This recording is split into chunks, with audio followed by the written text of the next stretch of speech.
I imagine an attic. Old diaries emerge, my unknown great-grandmother's.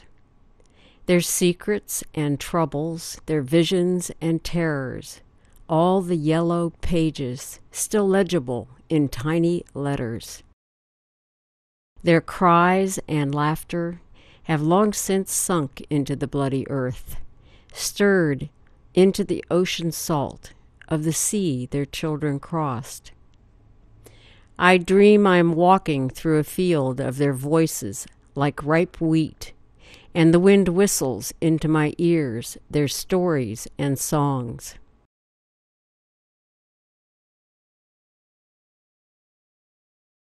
I am silver and exact. I have no preconceptions. Whatever I see, I swallow immediately, just as it is, unmisted by love or dislike. I am not cruel, only truthful. I do not trust the spirit. It escapes like steam in dreams, through mouth hole or eye hole. I can't stop it. One day it won't come back.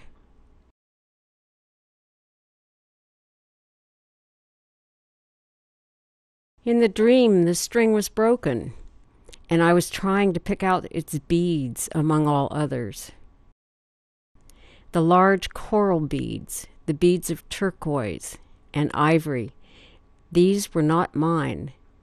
Carved and ridged with color, burnished, weighty, my hands passed over them without regret or pause.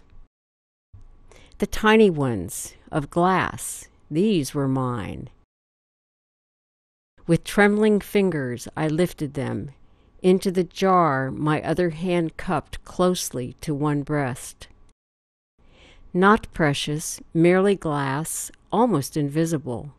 How terrified I was at the thought of missing even one.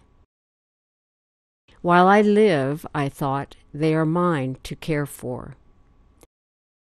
Then, wakened heavy with what I recognized at once as an entirely unwarranted grief, frantic for something plain and clear, and almost without substance, that I myself had scattered, that I myself must find.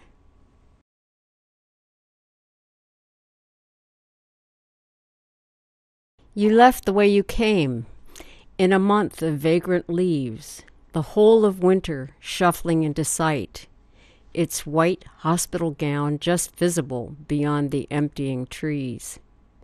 You left a partial map of your right hand on every doorknob, and I follow from room to room, nomad in my own house, my heart knocking at my ribs, demanding to be let out.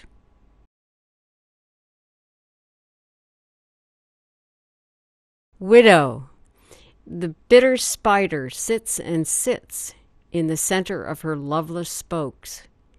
Death is the dress she wears, her hat and collar.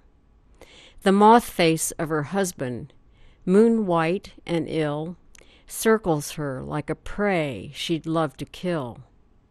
Widow, the compassionate trees bend in, the trees of loneliness, the trees of mourning. They stand like shadows about the green landscape, or even like black holes cut out of it.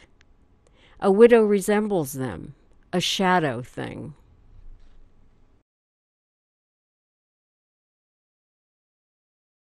Even naked, we wear our names.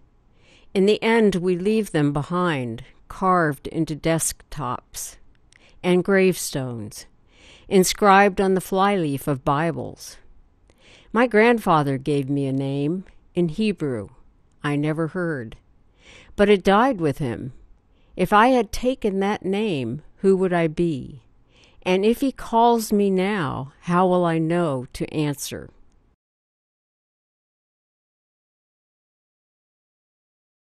If your heart feels like a stone, make stone soup of it. Borrow the parsley from a younger woman's garden.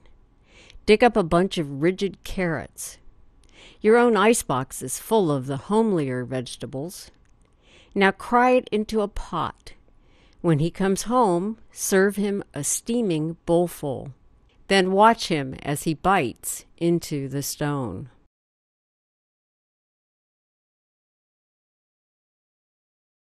In the evening, my griefs come to me, one by one. They tell me what I had hoped to forget. They perch on my shoulders like mourning doves. They are the color of light fading. In the day, they come back, wearing disguises. I rock and rock in the warm amnesia of sun. When my griefs sing to me, from the bright throats of thrushes, I sing back.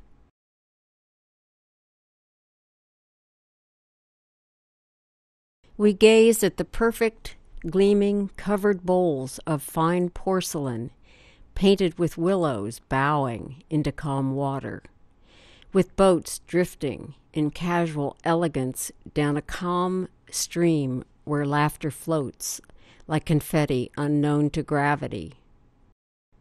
That life splits from top to bottom like a worn-out silk dress. That life cracks open and spills its bloody yolk. That life opens like the beak of a wounded gull and screams, raising hair on the back of my arms. Porcelain is ground into the carpet. Tea stains the pattern of ferns. We made you up, your harmony, your exquisite balance.